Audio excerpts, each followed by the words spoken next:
Cinema ಶುರುವಾಗೋದು ಫ್ರಾನ್ಸ್ನಲ್ಲಿ. ಏವಾ car ಓಡಿಸ್ತಾ lipstick ಹಾಕಿಕೊಳ್ತಾ ಇರ್ತಾಳೆ. ಅವಳು ಪೀಟರ್ ಅನ್ನೋನಿಗೆ ಪರ್ಸನಲ್ ಡ್ರೈವರ್. ಪೀಟರ್ ಅವಳನ್ನ ನೀನು ಅಮೆರಿಕನ್ ಅಲ್ವಾ ಅಂತ ಕೇಳ್ತಾನೆ. ಹೌದು ಅಂದಾಗ ಇಬ್ಬರ ನಡುವೆ ಸ್ವಲ್ಪ ಫ್ಲರ್ಟಿಂಗ್ ಶುರುವಾಗುತ್ತೆ. ಅದೇ ಟೈಮಲ್ಲಿ ಒಬ್ಬಳು ಹುಡುಗಿ ಬೈಕ್ನಲ್ಲಿ ಇವರನ್ನೇ ಫಾಲೋ ಮಾಡ್ತಾ ಇರ್ತಾಳೆ. ಏವಾ ಮತ್ತು ಪೀಟರ್ ಒಂದು ಪಾಳುಬಿದ್ದ ಜಾಗದಲ್ಲಿ ಕಾರ್ ನಿಲ್ಲಿಸ್ತಾರೆ. ಪೀಟರ್ ಅವಳಿಗೆ ಡ್ರಿಂಕ್ ಆಫರ್ ಮಾಡ್ತಾನೆ, ಆದ್ರೆ ಏವಾ ಬೇಡ ಅಂತ ನಯವಾಗಿ ಹೇಳ್ತಾಳೆ. ಆಮೇಲೆ ಅವಳು ನಿನ್ನನ್ನ ಮರ್ಡರ್ ಮಾಡೋಕೆ ಸುಪಾರಿ ಕೊಟ್ಟಿದ್ದಾರೆ, ಅಂಥದ್ದೇನು ತಪ್ಪು ಮಾಡಿದ್ದೀಯಾ ಅಂತ ಕೇಳ್ತಾಳೆ. ಪೀಟರ್ಗೆ ಇದು ಫ್ರೆಂಡ್ಸ್ ಮಾಡ್ತಿರೋ ಪ್ರಾಂಕ್ ಅಂತ ಅನ್ಸುತ್ತೆ. ಆದ್ರೆ ಏವಾ ಅವನ ಕೈಗೆ ಶೂಟ್ ಮಾಡಿದಾಗ ಅದು ನಿಜ ಅಂತ ಗೊತ್ತಾಗುತ್ತೆ. ಪೀಟರ್ ಸರಿಯಾಗಿ ಉತ್ತರ ಕೊಡದಿದ್ದಾಗ ಏವಾ ಅವನನ್ನ ಶೂಟ್ ಮಾಡಿ ಸಾಯಿಸ್ತಾಳೆ. ಇವೆಲ್ಲವನ್ನು ಆ ಬೈಕ್ ಹುಡುಗಿ ದೂರದಿಂದಲೇ ಒಂದು ರೆಕಾರ್ಡಿಂಗ್ ಡಿವೈಸ್ ಇಟ್ಕೊಂಡು ಕೇಳ್ತಾ ಇರ್ತಾಳೆ. ಏವಾ ಅಲ್ಲಿಂದ ಹೊರಟಾಗ ಅವಳ ಮೆಂಟರ್ ಡ್ಯೂಕ್ ಅವಳಿಗೆ ಕಾಲ್ ಮಾಡ್ತಾನೆ. ಏವಾಳ ಧ್ವನಿಯಲ್ಲಿ ಏನೋ ಕಳವಳ ಇದೆ ಅಂತ ಡ್ಯೂಕ್ಗೆ ಅನ್ಸುತ್ತೆ, ಆದ್ರೆ ಅವಳು ಅದನ್ನ ತಳ್ಳಿ ಹಾಕ್ತಾಳೆ. ಆಮೇಲೆ ಏವಾ ಬೋಸ್ಟನ್ಗೆ ಫ್ಲೈಟ್ ಹತ್ತೋ ಸೀನ್ ಬರುತ್ತೆ. ಬೋಸ್ಟನ್ಗೆ ಬಂದವಳೆ ಏವಾ ಒಂದು ಹೋಟೆಲ್ನಲ್ಲಿ ರೂಮ್ ತಗೊಳ್ತಾಳೆ. ಅದೇ ಟೈಮಲ್ಲಿ ಏವಾ ಕೆಲಸ ಮಾಡೋ ಆರ್ಗನೈಸೇಷನ್ ಸ್ಲೀವ್ಲೆಸ್ ಶರ್ಟ್ ಹಾಕಿರೋ ಒಬ್ಬನಿಗೆ ಕಾಲ್ ಮಾಡಿ ಸರಿಯಾದ ಸಮಯ ಬರೋವರೆಗೂ ಅವಳ ಮೇಲೆ ಕಣ್ಣಿಡೋಕೆ ಆರ್ಡರ್ ಮಾಡ್ತಾರೆ. ಸಂಜೆ ಜಾಗಿಂಗ್ ಮುಗಿಸಿ ರೂಮ್ಗೆ ಬಂದ ಏವಾ ತಾನು ಮರ್ಡರ್ ಮಾಡಿದ ಟಾರ್ಗೆಟ್ ಬಗ್ಗೆ ನ್ಯೂಸ್ ನೋಡ್ತಾಳೆ. ಆಮೇಲೆ ಅವಳಿಗೆ ಯಾರೋ ಕಳಿಸಿದ ಒಂದು ಗಿಫ್ಟ್ ಬಾಕ್ಸ್ ಸಿಗುತ್ತೆ. ಅದರಲ್ಲಿ ಕ್ಯಾಶ್, ಗನ್ ಮತ್ತೆ ಪಾಸ್ಪೋರ್ಟ್ ಇರುತ್ತೆ. ಅಂದು ರಾತ್ರಿ ಅವಳು ತನ್ನ ತಂಗಿ ಜೂಡಿ ಮಾಡ್ತಿದ್ದ ಒಂದು ಸಣ್ಣ ಕಾನ್ಸರ್ಟ್ಗೆ ಹೋಗ್ತಾಳೆ. ಆ ಚಳಿಯಲ್ಲಿ ಒಟ್ಟಿಗೆ ನಡೀತಾ ಇಬ್ಬರೂ ತಮ್ಮ ಲೈಫ್ ಬಗ್ಗೆ ಮಾತಾಡ್ತಾರೆ. ಏವಾ ಮನೆ ಬಿಟ್ಟು 8 ವರ್ಷ ಆಗಿರುತ್ತೆ, ಆದ್ರೆ ಕೇವಲ 6 ತಿಂಗಳಿಗೊಮ್ಮೆ ಮಾತ್ರ ಫೋನ್ ಮಾಡ್ತಾ ಇರ್ತಾಳೆ. ಇದರಿಂದ ಜೂಡಿಗೆ ಅವಳ ಮೇಲೆ ತುಂಬಾ ಕೋಪ ಇರುತ್ತೆ. ಜೊತೆಗೆ ಅಮ್ಮನಿಗೆ ಹಾರ್ಟ್ ಅಟ್ಯಾಕ್ ಆಗಿ ಆಸ್ಪತ್ರೆಗೆ ಸೇರಿಸಿರೋ ವಿಷಯನೂ ಹೇಳ್ತಾಳೆ. ಮಾರನೇ ದಿನ ಏವಾ ತನ್ನ ಅಮ್ಮನನ್ನ ನೋಡೋಕೆ ಹಾಸ್ಪಿಟಲ್ಗೆ ಹೋಗ್ತಾಳೆ. ಒಳಗಡೆ ಹೋಗೋಕೆ ಯೋಚಿಸ್ತಾ ಬಾಗಿಲಲ್ಲೇ ನಿಂತಿರ್ತಾಳೆ, ಆದ್ರೆ ಅಮ್ಮ ಅವಳನ್ನ ಒಳಗೆ ಕರೀತಾಳೆ. ಸ್ವಲ್ಪ ಹೊತ್ತು ಮಾತಾಡಿದ ಮೇಲೆ ಮೂವರು ಹಾಸ್ಪಿಟಲ್ನ ದೊಡ್ಡ ಗಾರ್ಡನ್ನಲ್ಲಿ ನಡೀತಾ ಹಳೆ ನೆನಪುಗಳನ್ನ ಮೆಲುಕು ಹಾಕ್ತಾರೆ. ಮುಂದಿನ ಸೀನ್ನಲ್ಲಿ ಫ್ಲೈಟ್ನಲ್ಲಿ ಹೋಗ್ತಿರಬೇಕಾದರೆ ಅವಳಿಗೆ ಮುಂದಿನ ಟಾರ್ಗೆಟ್ ಬಗ್ಗೆ ಡೀಟೇಲ್ಸ್ ಸಿಗುತ್ತೆ. ರಿಯಾದ್ನಲ್ಲಿರೋ ಒಬ್ಬ ಜರ್ಮನ್ ಜನರಲ್. ಅವನ ಜೊತೆ ಚೆನ್ನಾಗಿ ಫ್ಲರ್ಟ್ ಮಾಡಿ ಅದೊಂದು ಆಕ್ಸಿಡೆಂಟ್ ಅನ್ನೋ ತರ ಅವನನ್ನ ಸಾಯಿಸಬೇಕು ಅನ್ನೋದು ಅವಳ ಟಾಸ್ಕ್. ಜೊತೆಗೆ ಆ ಜನರಲ್ ಏನಾದ್ರೂ ಕೆಲವು ಪ್ರಶ್ನೆಗಳನ್ನ ಕೇಳಿದ್ರೆ ಏನೇನು ಮಾಹಿತಿ ಹೇಳ್ಬೇಕು ಅಂತಾನೂ ಅವಳಿಗೆ ಹೇಳಿಕೊಟ್ಟಿರ್ತಾರೆ. ತಕ್ಷಣವೇ ಏವಾ ಆ ಜನರಲ್ ಜೊತೆ ಮಾತಾಡೋ ಸೀನ್ ಬರುತ್ತೆ. ಆ ಜನರಲ್ ಜೊತೆಗಿದ್ದ ಅಧಿಕಾರಿಗಳಿಗೆ ಅವಳು ಹೇಳಬೇಕಾದ ಮಾಹಿತಿಯನ್ನ ಹೇಳಿದ ತಕ್ಷಣ ಅವರು ಅವಳನ್ನ ಜನರಲ್ ಜೊತೆ ಬಿಟ್ಟು ಹೋಗ್ತಾರೆ. ಪಾರ್ಟಿಯ ಗದ್ದಲದಿಂದ ದೂರ ಇರೋಕೆ ಜನರಲ್ ಅವಳನ್ನ ತನ್ನ ಆಫೀಸ್ಗೆ ಕರೀತಾನೆ. ಅವಳು ಒಪ್ತಾಳೆ. ಆಫೀಸ್ ಒಳಗೆ ಹೋದ ಜನರಲ್ ತುಂಬಾ ಖುಷಿಯಾಗಿರ್ತಾನೆ.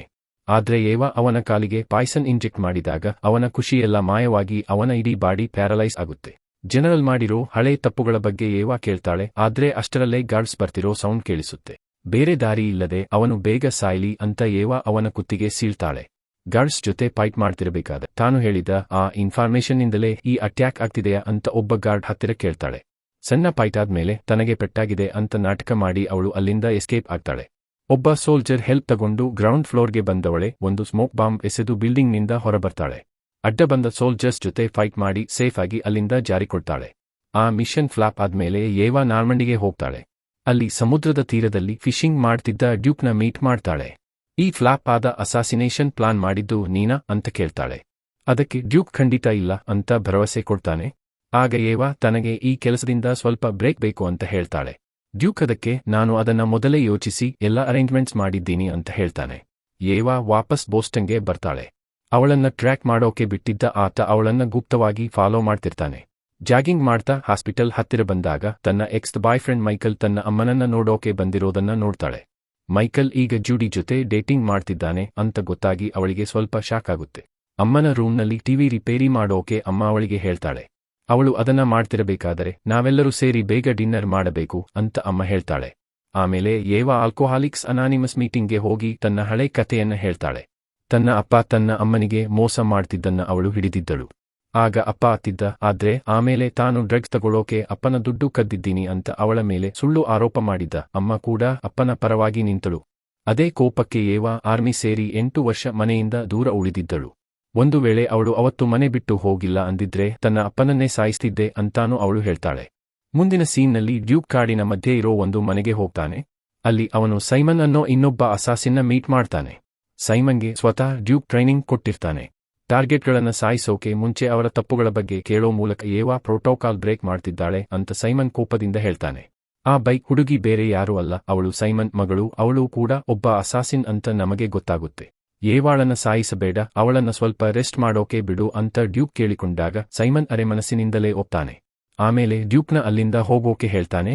ಡ್ಯೂಕ್ ಹೋದ ಮೇಲೆ ಸೈಮನ್ ತನ್ನ ಮಗಳ ಹತ್ತಿರ ಏವಾ ನಮ್ಮ ಆರ್ಗನೈಸೇಷನ್ಗೆ ದೊಡ್ಡ ಪ್ರಾಬ್ಲಮ್, ಅವಳನ್ನ ರಿಯಾದ್ನಲ್ಲೇ ಸಾಯಿಸೋಕೆ ಪ್ಲಾನ್ ಮಾಡಿದ್ದೆ ಅಂತ ಹೇಳ್ತಾನೆ.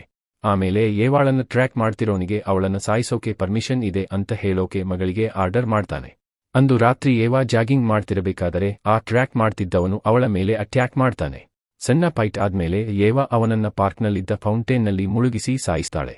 ಈ ಅಟ್ಯಾಕ್ ಆದ್ಮೇಲೆ ಮಾರನೇ ದಿನ ಏವಾ ಡ್ಯೂಕ್ನ ಭೇಟಿಯಾಗಿ ರಾತ್ರಿ ಏನಾಯ್ತು ಅಂತ ಕೋಪದಿಂದ ಕೇಳ್ತಾಳೆ. ಡ್ಯೂಕ್ ಮತ್ತೆ ಅವಳಿಗೆ ಸಮಾಧಾನ ಮಾಡಿ ನಿನ್ನನ್ನ ಸಾಯಿಸೋ ಉದ್ದೇಶ ನನಗಿಲ್ಲ, ನನ್ನನ್ನ ನಂಬು ಅಂತ ಹೇಳ್ತಾನೆ. ಡ್ಯೂಕ್ನಲ್ಲಿ ಒಬ್ಬ ಅಪ್ಪನ ಪ್ರೀತಿಯನ್ನ ಕಂಡ ಅವಳಿಗೆ ಕಣ್ಣೀರು ಬರುತ್ತೆ. ಅವನನ್ನ ನಂಬಿ ಅಲ್ಲಿಂದ ಹೊರಡ್ತಾಳೆ. ಅಂದು ರಾತ್ರಿ ಏವಾ, ಜೂಡಿ ಮತ್ತೆ ಮೈಕಲ್ ಒಂದು ರೆಸ್ಟೋರೆಂಟ್ನಲ್ಲಿ ಡಿನ್ನರ್ ಮಾಡ್ತಾರೆ. ಸ್ಟಾರ್ಟಿಂಗ್ನಲ್ಲಿ ಏವಾ ಸ್ವಲ್ಪ ಡಲ್ ಆಗಿರ್ತಾಳೆ, ಆಮೇಲೆ ಮೂವರು ಚೆನ್ನಾಗಿ ಮಾತಾಡೋಕೆ ಶುರು ಮಾಡ್ತಾರೆ. ಆದ್ರೆ ಜೂಡಿ ಪ್ರೈವೇಟ್ ಆಗಿ ಹೇಳಿದ್ದ ಒಂದು ವಿಚಾರನ ಮೈಕಲ್ ತೆಗೆದಾಗ ವಾತಾವರಣ ಪೂರ್ತಿ ಬದಲಾಗುತ್ತೆ. ಜೂಡಿಗೆ ಸಿಟ್ಟು ಬಂದು ಅದು ದೊಡ್ಡ ಜಗಳಕ್ಕೆ ತಿರುಗುತ್ತೆ. ಇಲ್ಲಿ ಎಷ್ಟೊಂದು ಹಳೆ ನೆನಪುಗಳಿದ್ದರೂ ಈಗ ಇಲ್ಲಿ ಕೂರೋಕೆ ಒಂಥರ ವಿಚಿತ್ರ ಅನ್ನಿಸ್ತಿದೆ ಅಂತ ಏವಾ ಹೇಳಿದ್ದು ಜಗಳನ ಇನ್ನೂ ಜಾಸ್ತಿ ಮಾಡುತ್ತೆ. ಜೂಡಿ ಕೋಪದಿಂದ ಅಲ್ಲಿಂದ ಎದ್ದು ಹೋಗ್ತಾಳೆ. ಏವಾ ಮತ್ತು ಅವಳ ಎಕ್ಸ್ ಬಾಯ್ ಫ್ರೆಂಡ್ ಮೈಕಲ್ ಮಾತ್ರ ಅಲ್ಲೇ ಉಳಿತಾರೆ. ನೀನು ಯಾವಾಗ ಬೇಕೋ ಆಗ ಬಂದು ಎಲ್ಲವನ್ನೂ ಸರಿ ಮಾಡ್ತೀನಿ ಅಂದ್ರೆ ಆಗಲ್ಲ ಅಂತ ಹೇಳಿ ಮೈಕಲ್ ಕೂಡ ಅಲ್ಲಿಂದ ಹೊರಟು ಹೋಗ್ತಾನೆ. ಏವಾ ಒಬ್ಬಳೇ ಉಳಿಯುತ್ತಾಳೆ. ಮುಂದಿನ ಸೀನ್ನಲ್ಲಿ ಏವಾ ಮಲಗಿರ್ತಾಳೆ. ಯಾರೋ ಜೋರಾಗಿ ಬಾಗಿಲು ತಟ್ಟೋ ಸೌಂಡ್ ಕೇಳುತ್ತೆ. ಎಚ್ಚರಾದ ಕೂಡಲೇ ಅಭ್ಯಾಸದ ಬಲದಿಂದ ಅವಳ ಕೈಯಲ್ಲಿ ಗನ್ ಇರುತ್ತೆ. ಬಂದಿರೋದು ತನ್ನ ತಂಗಿ ಅಂತ ಗೊತ್ತಾದಾಗ ಗನ್ ಬಚ್ಚಿಟ್ಟು ಮಾತಾಡ್ತಾಳೆ. ಮೈಕಲ್ ಮನೆಗೆ ಬಂದಿಲ್ಲ ಅಂತ ಜೂಡಿ ಹೇಳ್ತಾಳೆ. ಜೂಡಿಗೆ ಏವಾಳ ಮೇಲೆ ನಂಬಿಕೆ ಇರಲ್ಲ, ಹಾಗಾಗಿ ಅಲ್ಲಿಂದ ಹೊರಡ್ತಾಳೆ. ಆದ್ರೆ ಏವಾ ಅವಳನ್ನ ತಡೆಯೋಕೆ ಟ್ರೈ ಮಾಡ್ತಾಳೆ. ಮೈಕಲ್ ಎಲ್ಲಿದ್ದಾನೆ ಅಂತ ನಿನಗೆ ಗೊತ್ತಾ ಅಂತ ಜೂಡಿ ಕೇಳಿದಾಗ ಮೈಕಲ್ ಮತ್ತೆ ಗ್ಯಾಂಬ್ಲಿಂಗ್ ಶುರು ಮಾಡಿದ್ದಾನೆ ಅಂತ ಏವಾಗೆ ಗೊತ್ತಾಗುತ್ತೆ. ಆದ್ರೆ ನನಗೆ ಗೊತ್ತಿಲ್ಲ ಅಂತ ತಂಗಿಗೆ ಹೇಳ್ತಾಳೆ. ನಿಜವಾಗ್ಲೂ ಮೈಕಲ್ ಎಲ್ಲಿದ್ದಾನೆ ಅಂತ ಅವಳಿಗೆ ಗೊತ್ತಿರುತ್ತೆ. ಮಾರನೇ ದಿನ ಅಂಡರ್ಗ್ರೌಂಡ್ ಗ್ಯಾಂಬ್ಲಿಂಗ್ ಅಡ್ಡೆಗೆ ಅವಳು ಹೋಗ್ತಾಳೆ. ಅಲ್ಲಿ ಮೈಕಲ್ ಟೋನಿ ಅನ್ನೋ ಹಳೆ ಪರಿಚಯದವನ ಜೊತೆ ಗ್ಯಾಂಬ್ಲಿಂಗ್ ಮಾಡ್ತಿರ್ತಾನೆ. ಜೂಡಿ ಹುಡುಕ್ತಿದ್ದಾಳೆ. ನಾವು ಹೋಗ್ಬೇಕು ಅಂತ ಏವಾ ಹೇಳ್ತಾಳೆ. ಟೋನಿ ಅವರನ್ನ ತಡೆಯೋಕೆ ಬಂದಾಗ ಫೈಟ್ ಶುರುವಾಗುತ್ತೆ. ಏವಾ ಎಲ್ಲರನ್ನೂ ಹೊಡೆದುರುಳಿಸ್ತಾಳೆ. ಟೋನಿಯ ಕುತ್ತಿಗೆಗೆ ಚಾಕು ಇಟ್ಟು ತಾವು ಸೇಫ್ ಆಗಿ ಹೊರಗೆ ಹೋಗೋವರೆಗೂ ಅವಳನ್ನ ಒತ್ತೆಯಾಳಾಗಿ ಇಟ್ಕೊಳ್ತಾಳೆ. ಹೊರಡುವಾಗ ಮೈಕಲ್ನ ಸಾಲ ತೀರಿಸೋಕೆ 36 ಗಂಟೆ ಟೈಮ್ ಕೊಡು ಅಂತ ಟೋನಿಗೆ ಹೇಳ್ತಾಳೆ. ಹೊರಗಡೆ ಬಂದ ಮೇಲೆ ಮೈಕಲ್ ಏವಾಳ ಈ ಬಿಹೇವಿಯರ್ ಬಗ್ಗೆ ಕೋಪ ಮಾಡ್ಕೊಳ್ತಾನೆ. ಆದ್ರೆ ಅವಳು ಅದರ ಬಗ್ಗೆ ಮಾತಾಡಲ್ಲ. ಮದುವೆಗೆ ಒಪ್ಪಿಕೊಂಡ ತಕ್ಷಣ 8 ವರ್ಷ ಎಲ್ಲಿಗೋ ಓಡಿ ಹೋದೆಯಲ್ಲ ಅಂತ ಮೈಕಲ್ ಕೋಪದಿಂದ ಕೇಳ್ತಾನೆ. ಏವಾ ಅವನನ್ನ ಸಮಾಧಾನ ಮಾಡೋಕೆ ನೋಡ್ತಾಳೆ. ಆದ್ರೆ ಅವನು ದೂರ ಸರಿತಾನೆ. ತಾನು ಜೂಡಿಗೆ ಮದುವೆ ಪ್ರಪೋಸ್ ಮಾಡಿದ್ದೀನಿ, ಅವಳು ಒಪ್ಪಿಕೊಂಡಿದ್ದಾಳೆ ಅನ್ನೋ ಸತ್ಯನ ಹೇಳ್ತಾನೆ.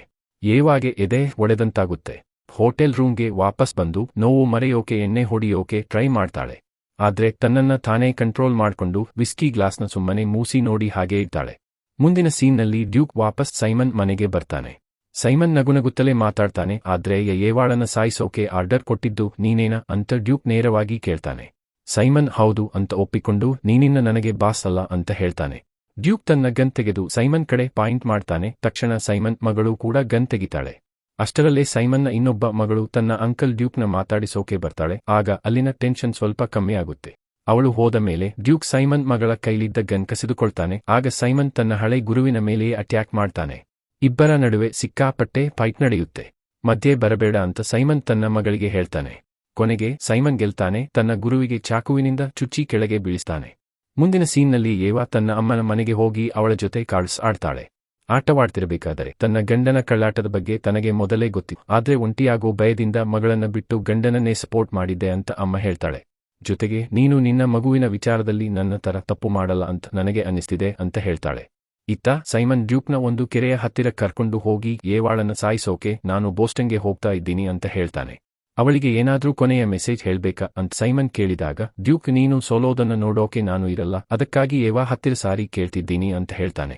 ಸೈಮನ್ ಡ್ಯೂಕ್ನ ಫೋಟೋ ತೆಗೆದು ಅವನು ಕೆರೆಗೆ ಬೀಳೋದನ್ನ ವಿಡಿಯೋ ಮಾಡ್ತಾನೆ. ಅಂದು ರಾತ್ರಿ ಸೈಮನ್ ಏವಾಗೆ ಕಾಲ್ ಮಾಡಿ ತಾನು ಡ್ಯೂಕ್ನ ಸ್ಟೂಡೆಂಟ್ ಅಂತ ಪರಿಚಯ ಮಾಡಿಕೊಳ್ತಾನೆ. ನಿಮ್ಮ ಮೆಂಟರ್ನ ನಾನೇ ಸಾಯಿಸಿದೆ ಅಂತ ಹೇಳಿದಾಗ ಏವಾಗೆ ವಿಪರೀತ ಸಿಟ್ಟು ಬರುತ್ತೆ. ಡ್ಯೂಕ್ ಹೇಳಿದ ಕೊನೆ ಮಾತನ್ನ ಅವಳಿಗೆ ಹೇಳಿ ಕಾಲ್ ಕಟ್ ಮಾಡ್ತಾನೆ. ಆಮೇಲೆ ಡ್ಯೂಕ್ನ ಕೊನೆ ಕ್ಷಣದ ಫೋಟೋ ಮತ್ತೆ ವಿಡಿಯೋ ಅವಳಿಗೆ ಕಳಿಸ್ತಾನೆ.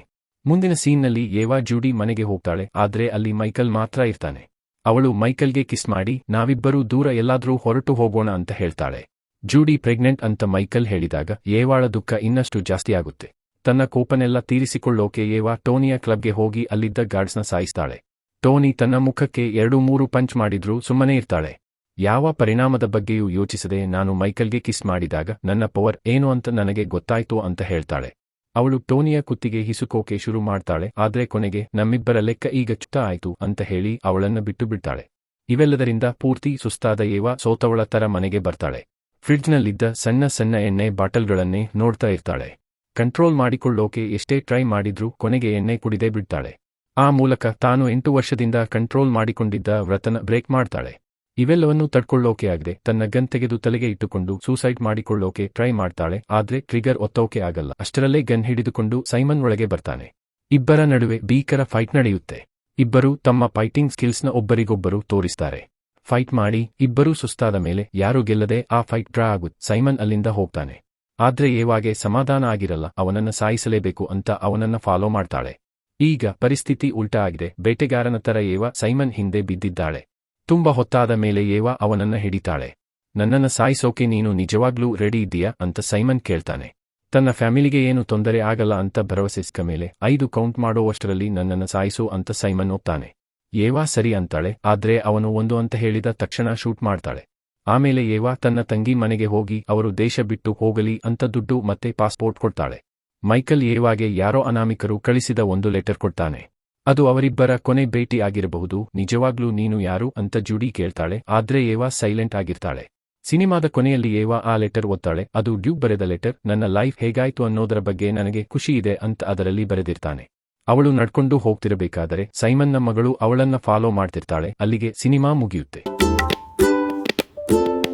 Please like and subscribe.